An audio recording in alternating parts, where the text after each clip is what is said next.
If I were a part of an Eastern tradition, it may be sufficient for me to just go sit on a mountain until I reach enlightenment. But what we're talking about here is the Western esoteric tradition. And for good or for ill, the West is a materialistic culture.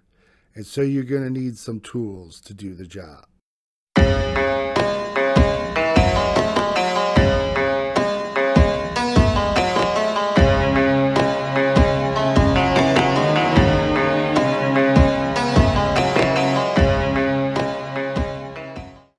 Hey folks, this is James, aka Threscureness. You'll find in this video that I'm going to talk about things in a general sense. You'll find varied perspective on these things depending upon your tradition. But I think enough different magical traditions in the West follow these precepts, so you'll find it to be broadly true. I also need to give a shout out to Billy Brujo.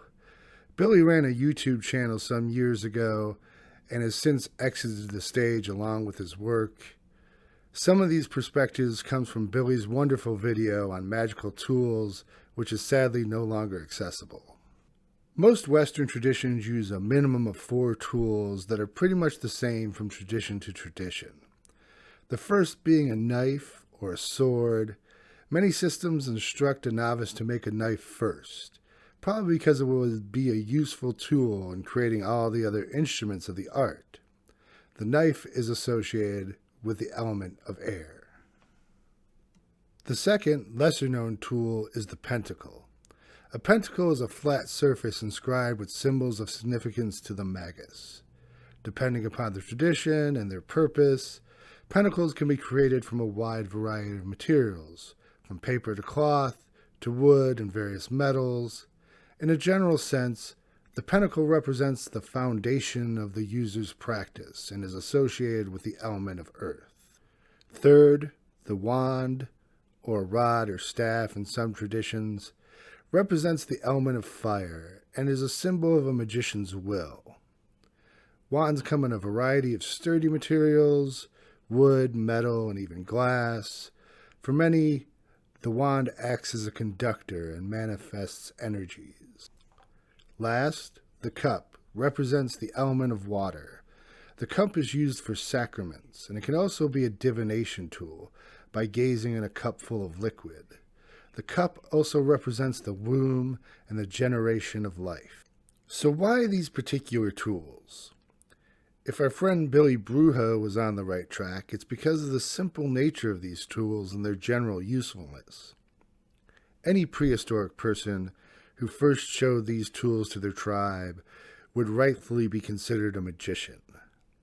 The knife is an obvious one. The means to cut things is almost essential to the human experience. The pentacle or plate provides a surface to work on and just so happens to make working with a knife much easier. The wand is simply a useful stick used to manipulate anything the magician doesn't want to touch with their hands, like moving wood in a fire. The cup provides not only a convenient way to drink liquids, but a place to mix things as well. I also think Billy was right when he said a bag should probably be added to the arsenal of the magician. Its ability to carry and separate things makes it highly useful. And shouldn't every magician have a bag of tricks to employ?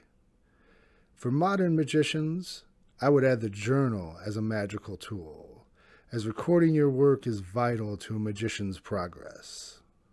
The biggest controversy I see surrounding magical tools is how do you get them? There are those who insist that all magical tools be made by hand.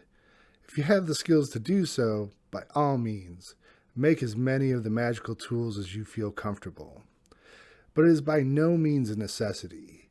If you have no skills or no equipment for metallurgy, just buy a quality knife. If you can, personalize everything, etching, painting, anything to make that item something more of your own. Others will say that the alternative to making them is receiving them as a gift, preferably by a mentor. Once again, go ahead and put them on your Amazon wish list if you think there's a good chance to receive them. The same rules apply. personalize them as much as possible. You can, without reservation, just buy a magical tool. If you know what you want and have the means to get it, you'll get no judgment from me. Personally, I abide by the rule of no haggling when buying magical materials, but even that is an individual choice. I think only 2 rules apply when acquiring magical tools. 1, make sure they're as useful as possible. That decorative knife with the intertwining dragons may seem real cool, but how useful is it? If you're collecting herbs for a magical working or carving your own magic wand, you want a knife up to the task. Your pentacle should not be something that breaks easily when things are set upon it, and your cup should be more than a showpiece.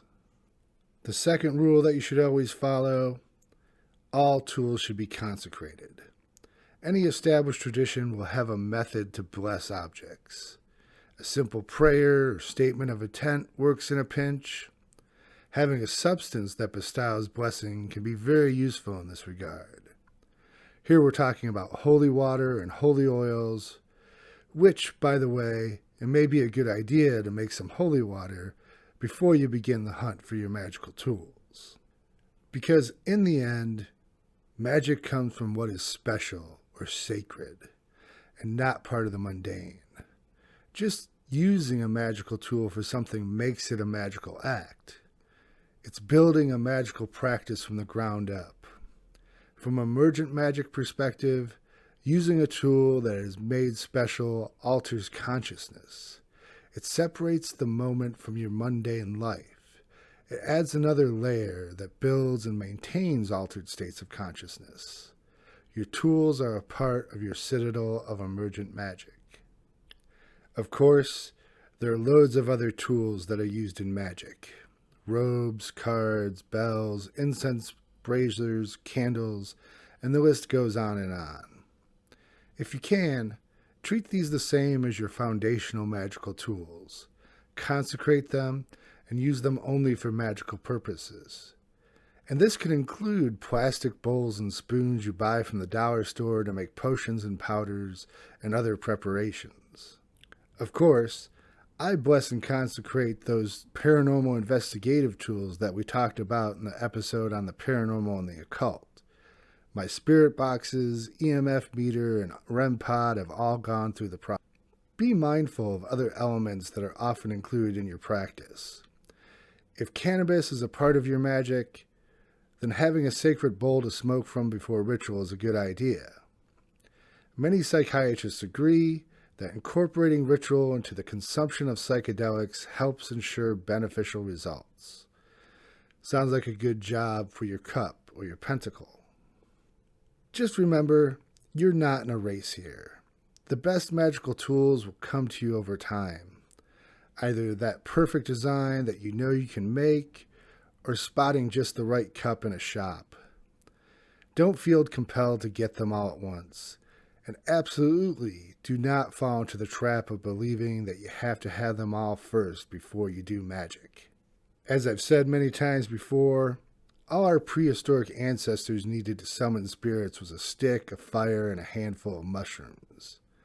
Though it's true the Western esoteric tradition contains a multitude of material, you really don't need much of anything in order to do magic. You all know what time it is. It's time to like and subscribe to this channel so that we can bring you more Scroll of Thoth. And remember that Zentra L and I will be going to Egypt in November, and we could really use your help buying camera equipment, and donating to our Ko-Fi is a way to do that. The link's down below. If you want to get a little something for your money, we have a Redbubble store with t-shirts. And hey, you can get journals there too with some cool designs. Maybe that will be your next magical journal. As always, thank you for watching, and we'll see you next time.